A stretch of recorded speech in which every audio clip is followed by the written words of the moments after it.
Hi, so let's get ready to make Ciao Alessandra. This is a great trouser.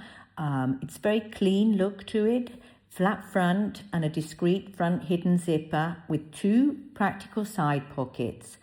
For subtle shaping and comfort across the back, the pattern includes two small stylish back pleats. Ciao Alessandra is versatile all year round and can be adapted in many ways. It's great in lightweight wools, it's great in denim for a more casual look, velvet or silk for an elegant look, and then all summer for cottons and linens, great trouser, whether it's a plain fabric that you use, a woven check or a stripe. So let's get started. So we're going to start by preparing the pocket bag, and we'll take the two pocket pieces, that's the pocket bag and the lining, and we're placing these right sides together.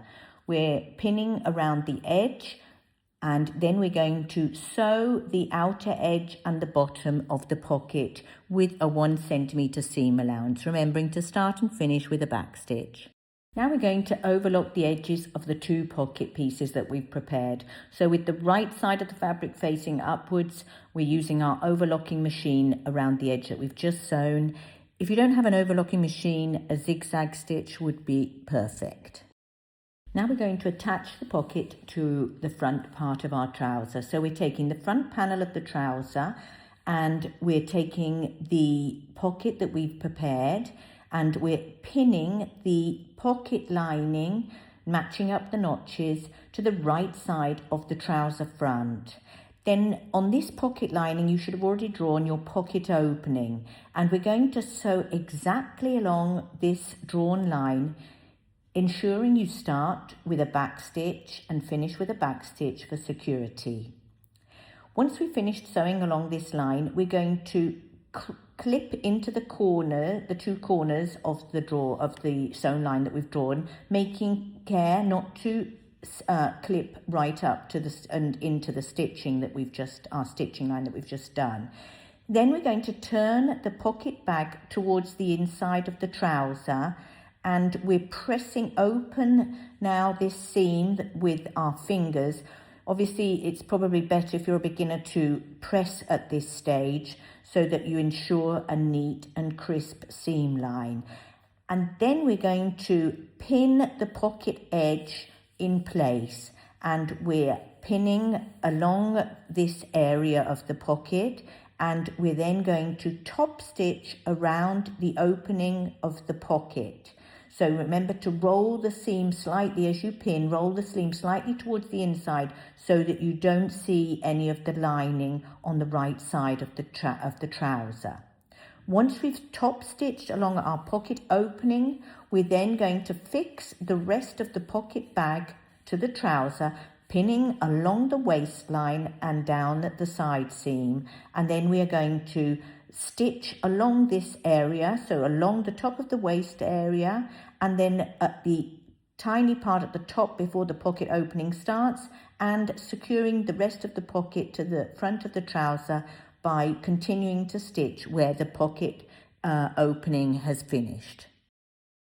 Now we're going to prepare the back rise of our trouser. So with the two back pieces, right sides together, we're pinning along the back crutch area, the back rise of our trouser, and we're going to sew with a 1 centimetre seam allowance along the area we've pinned. Now we're going to finish by overlocking the raw edges of the seam you've just sewed. Ensure you overlock with the right sides of the fabric facing upwards for a professional look.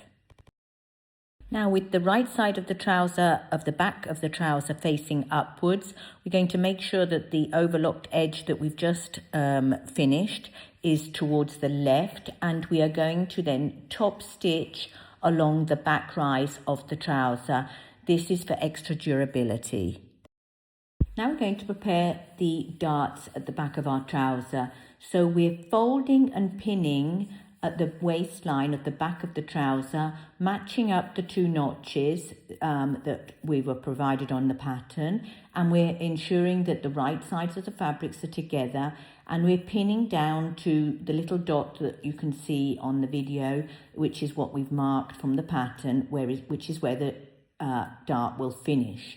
we're going to start stitching at the waistline, slightly outside the notches. This ensures that the notch clips are hidden inside the seam, and as we sew we're going to taper our stitching so that we gradually get to the edge of the fabric when we reach the point where we need to finish our dart. We do this for both sides of the dart on the back of the trouser. Now press the finished darts towards the centre back seam for a professional tailored look. Now before we join the two front pieces at the crutch, we need to overlock the edges. So we're going to overlock the J-shaped edge of the centre front where the opening will be, and we're overlocking these individually, always with the right side of the fabric facing upwards. Be careful not to use the overlocking blade. You simply want to wrap the thread around the existing raw edge to secure it.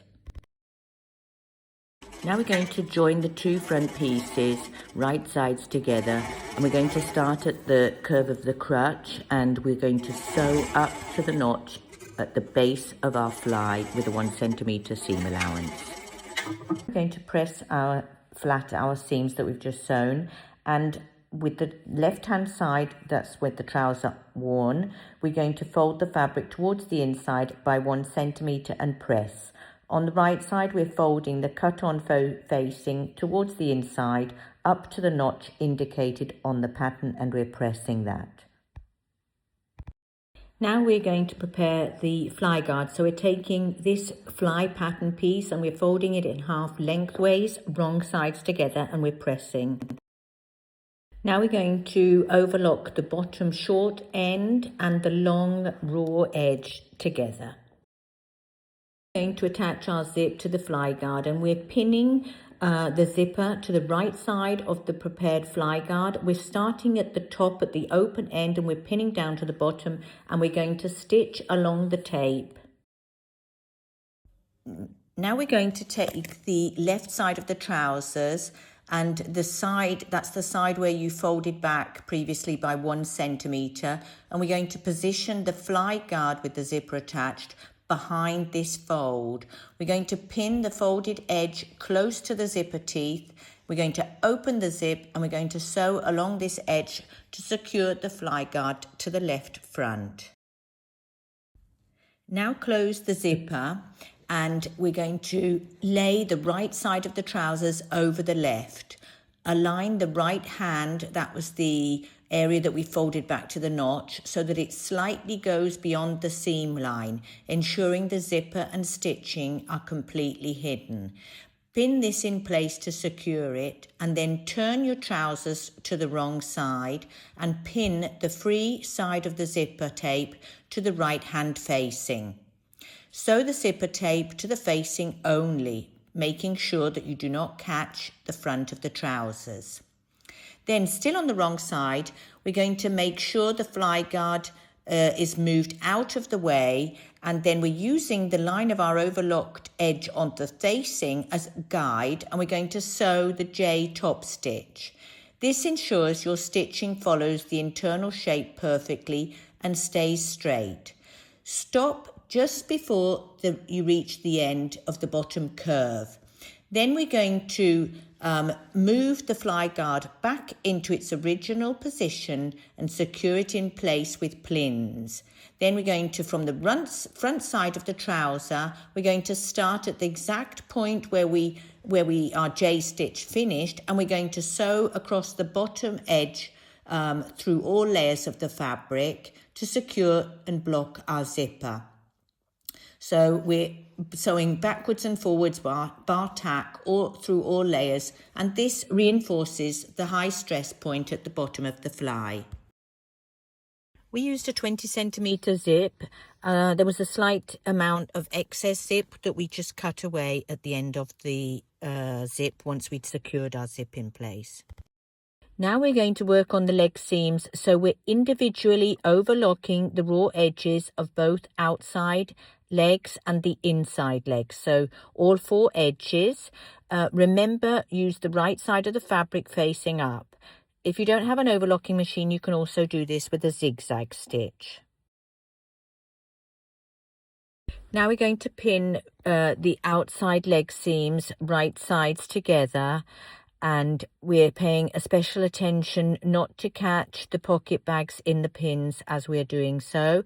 We will then proceed and pin the inside legs. Once we've pinned everything, we are sewing, starting with a back stitch. We're sewing with a 1 centimeter seam allowance down both the outside legs and the inside legs.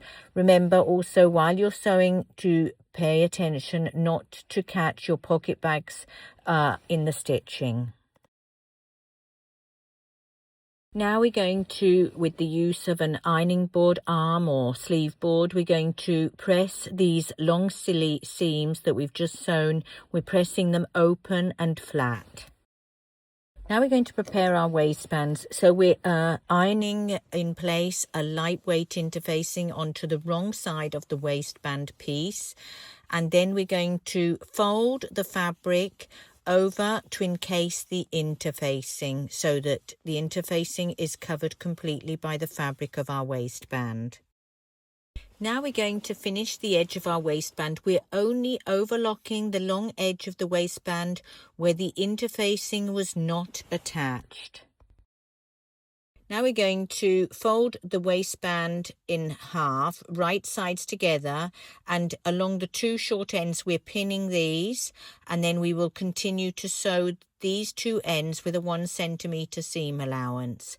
Once we finish sewing these ends, we're going to turn our waistband to the right side to reveal a clean finished waistband with nice clean corners. We're then going to start to pin the waistband to our trouser along the waistline, and we will match up any notches, and we're pinning the edge that is not overlocked, so that is the side that has the interfacing attached and no overlocking stitching. Once we've finished pinning that around our trouser waistline, we will then sew with a 1 centimeter seam allowance. Now we're going to press our seams that we've just sewn. We're pressing the seam upwards so that the allowance sits inside the waistband. Now we're going to pin the overlocked area of our waistband to the inside of the trouser. So as we're pinning, we're making sure that the seam that we previously stitched of our waistband is completely covered by this side of the waistband with the overlocked edge, so it gives a nice clean finish inside the trouser. We're paying a special attention at the zip opening to make sure that the waistband does not cover the teeth of our zip. Then we will turn the trouser to the right side, and we're going to start to top stitch the waistband in place.